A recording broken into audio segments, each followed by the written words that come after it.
अपनी छाती में इनको बैठाकर पूरे भारत में रथ यात्रा निकाली और उस रथ यात्रा से इकट्ठा हुए 1400 करोड़ रुपए ये लोग डकार गए। तो बीजेपी के समय में मैंने ये देखा कि जितने हिंदूवादी प्रखर नेता हुए हैं उनकी एक एक करके हत्या कर दी गई। अशोक सिंघल जी एक स्वस्थ व्यक्ति जिसके साथ हमने 2 दिन बिताया, वो दिल्ली जाता है और अचानक उसकी मौत हो जाती है।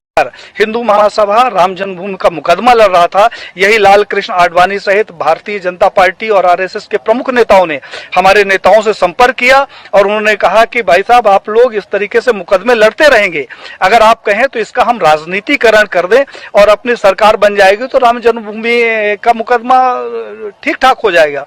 और साहब, हम लोग साइलेंट हो गए, अपनी छाती में इनको बैठाकर पूरे भारत में रथ यात्रा निकाली और उस रथ यात्रा से इकट्ठा हुए 1400 करोड़ रुपए ये लोग डकार गए, जिसका आज हिसाब नहीं है। तो 1400 करोड़ रुपया ये खा गए। हिंदुत्व के नाम पर जो भी प्रखर नेता आगे आता है, कहने के लिए थोड़ा सा बुरी बात है लेकिन कहना जरूरी है, अशोक सिंघल जी को मैंने पत्र लिखा। हमने कहा 1400 करोड़ रुपया जो राम जन्मभूमि का इकट्ठा हुआ कहां गया। अशोक सिंघल जी से हमारा बड़ा आत्मिक लगाव था। उन्होंने उसका जवाब दिया और मुझे फोन किया कि पांडे साहब, मैं अयोध्या जा रहा हूं, आप आ जाओ, आपसे कुछ बात करना है। मैं जब अयोध्या गया तो एक गले में वो पीला टॉवेल रखते थे, उन्होंने जो शिला रखी हुई थी उसकी धूल झाड़नी शुरू कर दी। हमने कहा कि ये क्या कर रहे हो। बोला, पांडे जी, मेरा अंतिम सपना है कि किसी तरीके से मेरे जिंदा रहते ये मंदिर का निर्माण हो जाए।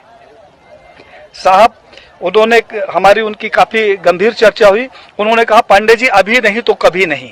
तो हमने कहा, क्या करोगे, आप लड़ तो सकते नहीं। बोले कि अब मोदी है और लड़ूंगा भी और विरोध भी करूंगा। और साहब, अशोक सिंघल जी एक स्वस्थ व्यक्ति जिसके साथ हमने 2 दिन बिताया, वो दिल्ली जाता है और अचानक उसकी मौत हो जाती है। प्रवीण भाई तोगड़िया, जिसके पास जेड कैटेगरी की सुरक्षा हो, जो पेशाब करने बाथरूम में जाता है तो पहले बाथरूम चेक होता है और वो रोड के किनारे लावारिस पड़ा मिले, उसके सिक्योरिटी का पता नहीं और उसका पता नहीं। कमलेश तिवारी, जिसकी सिक्योरिटी के लिए 24 गार्ड नियुक्त थे, हमारे पास उसके पत्र है साहब, और उस आदमी की हत्या हो जाती है और हत्या का कारण सिर्फ ये होता है कि उसकी सुरक्षा में कमी कर दी जाती है। तो बीजेपी के समय में मैंने ये देखा कि जितने हिंदूवादी प्रखर नेता हुए हैं उनकी एक एक करके हत्या कर दी गई।